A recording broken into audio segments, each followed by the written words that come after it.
Kako smo i u predizbornoj kampanji govorili, a to je da se nećemo rukovoditi prema strankama, nego prema konkretnim temama, oblastima, tačkama koje budu bile u sledeće 4 godine na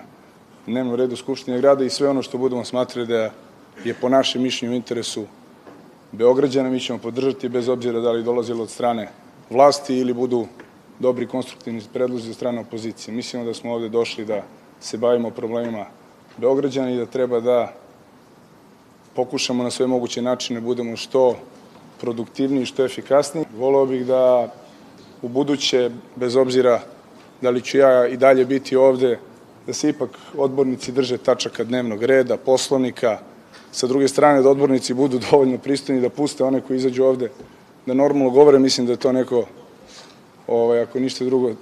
civilizacijsko pravilo i mislim da to građani Beograda od nas svih očekuju i zaslužuju.